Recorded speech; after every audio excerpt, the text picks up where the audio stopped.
Speaking of installing things, Mikey, would you Oh, like to show off the prototype for Space Invadux as it is now? before I Going do to be making that, this available for you guys to play soon. But I wanted to make it look a bit more visually interesting. I figured if we're going to be learning how to use this stuff, let's actually make a game we want to play. before we do that, I'm going to launch Steam, and I'm going to launch Godot 4, and just show everybody the mess I made of these assets in Godot 4. So what I did was I exported just the section that I've been working on, the corridor section, and I joined it all as one object just to see if there's any performance difference. I couldn't really see any performance difference. Doesn't mean that there wasn't one. Uh, you'd Right. have to look at the profiler to work out whether or not that made any sense. And software, here we go. Just waiting for Godot to launch.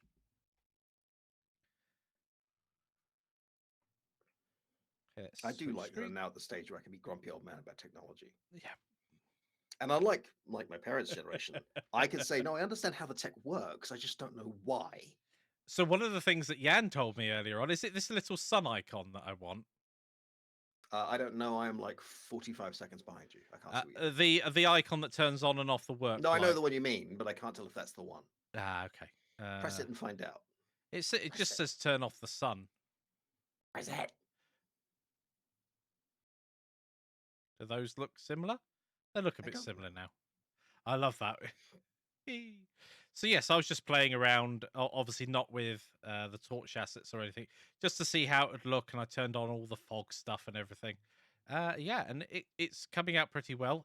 One of the things that Jan and I discovered a few months back now was the fact that all of your assets need to be unwrapped in order for the lighting engine to calculate lighting. This wasn't the case beforehand. I can see it now. Awesome.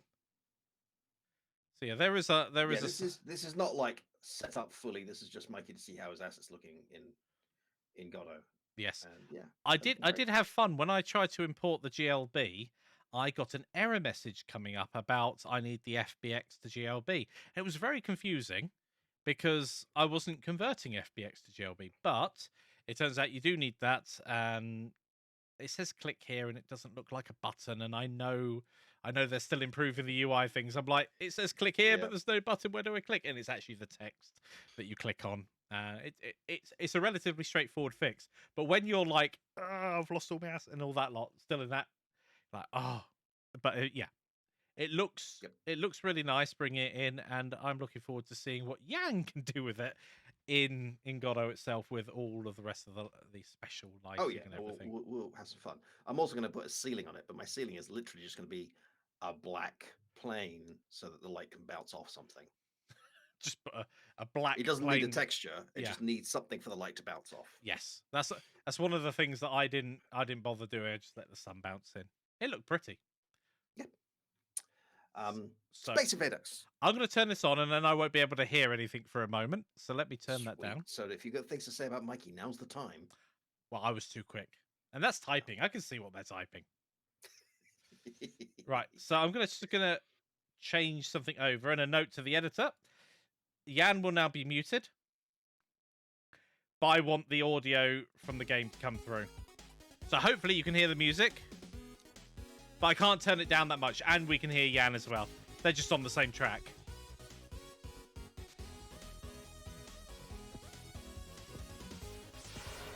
Oh, yeah, I need to do this for people to see.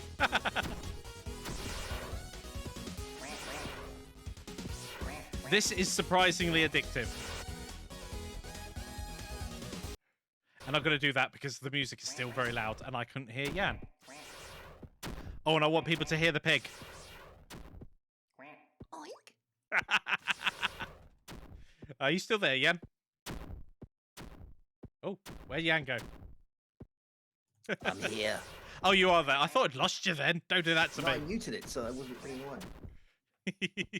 Well, so it's surprising how this is going to sound like I'm being rude to Jan, but yes, it's an incredibly addictive game, and the assets have worked out really, really well. I love the theme. Can't get the pig, get the pig, get the pig. Oink. Oink. That's one of the reasons I've turned the music off. I want to hear Jan go oink. Oink. Some sort of weird fetish. Uh-oh. Oh, do I get that 1,000 points? Oh, no. Right, come on, come on, come on. No! No! So there's some fun things going on there. Am I unmuted? No, you're not muted. So am I unmuted? No, you're not muted. Thank you, Mikey. There's some fun things going on there. There's a Robot. directional light coming from the moon, which is casting shadows on the blocks. So as you destroy them, the shadows go away. There's lighting and particles on the eggs and on the missiles. The eye on the moon follows Mikey around as he moves, which I thought would be really cute, but it turns out it's really creepy. Just a bit. Which is why I'm officially announcing the name of that moon character is Uncanny Valerie.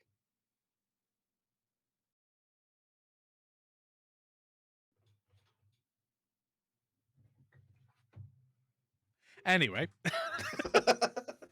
I'm still playing with ideas for the pig. Percy is fine, but as Jenny found out, there is actually an awful lot of merchandise around a Percy the pig, and I don't really want to deal with that. Yeah, so we don't want to step on people's trademarks. One of the Right. things, of course, that's going to be a challenge with this. Francis Bacon. I like it.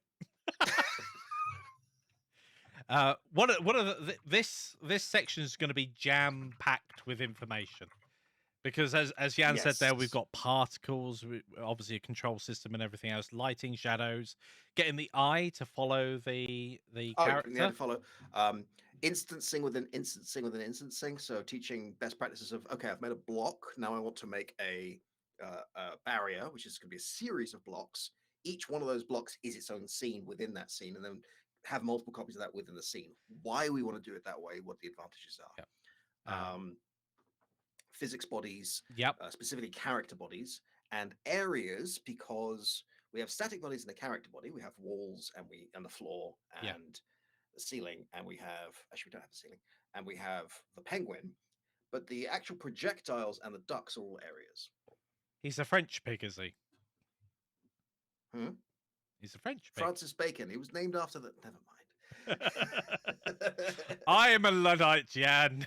Oh, we have so many of these conversations. Okay. So somebody is working on a better version of these bunnies for us. Mikey, can I send you the current version of Annie Bunny via Discord, and you can share it? I can try. Yeah. Okay. So Jenny, not Jenny currently in the track, is working on these for us and is actually doing an amazing job. And I'm just going to scroll and find this stupid picture. 1 second. I wasn't planning to talk about this. But I thought it was hilariously funny. And I told Mikey the joke. He's like, I don't get it. Who's that? But here we go. Here we go. Come on, Annie. There you are. Okay. Copy picture. Paste picture. There you go, Mikey. Opening browser. Must not close this browser window down, otherwise I disappear. Right. I'm going to zoom out as well, because pixel art doesn't look so great when you're zoomed all the way in. Okay. Francis Bacon, first Viscount of Alban, January 1561 to April 5th, 1626. I mean, come on. Playwright. Tommy Trotter is also. So I've got the bunny on screen at the moment. It's a pirate bunny. It's Anne Bunny. I said that to Mikey, and he went, "Okay, who's that?" So who is that, Jan? Oh, no. See if the chat know. Okay, chat. We're going to test my ignorance through popular votes. Who is Anne Bunny? Wait 40 seconds for the catch up. Yep. So you come up with all these obscure characters from history. I like history. I know, right? I've just finished listening to the audiobook The Republic of Pirates, which is an amazing book. So fresh in your head as well. I mean, I know who Anne Bunny is. Any takers on Anne Bunny? Yeah. Oh, but there have been really just asked it on thing. Long gap. Okay.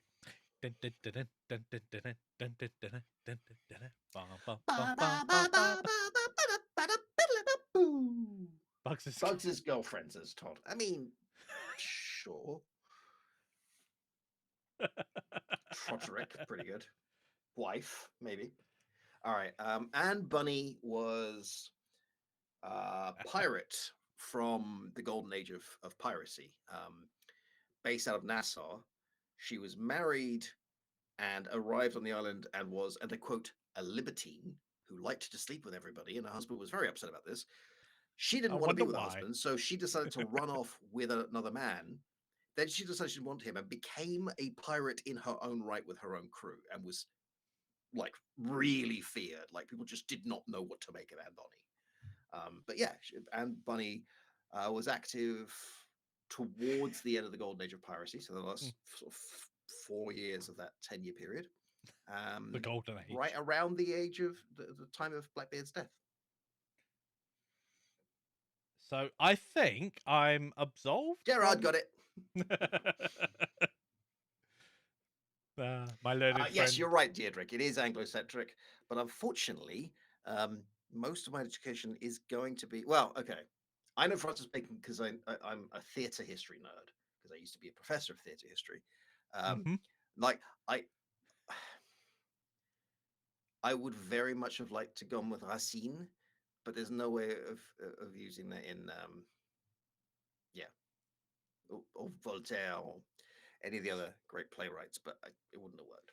Well, we had an interesting discussion about Godot the other day, where I was like, so obviously it was the 50s, it was a play, wasn't it, in the 50s, Waiting for Godot. Waiting for Godot, Samuel Beckett. And obviously the whole thing is the game engine you've been waiting for. I get it, but I wonder how many people, especially of the younger generation, so sort of like in their 20s now, and younger, will even recognize it as a reference. I mean, it's one of those things that it's easy for me to forget that theatre history and theatre education is not available in most curriculums. I mean, I grew up backstage. Both my parents worked in theatre, and I was lucky enough to, in our English program, we covered a lot of classic plays in middle school and high school. It actually doesn't occur to me unless someone points it out that people may not have heard of this. Waiting for Godot was a great play. I mean, I really like it. The reviewers weren't so kind. A play in which nothing happens twice. That was the point of the play, though. Yeah, I mean, it's a great piece of absurdism.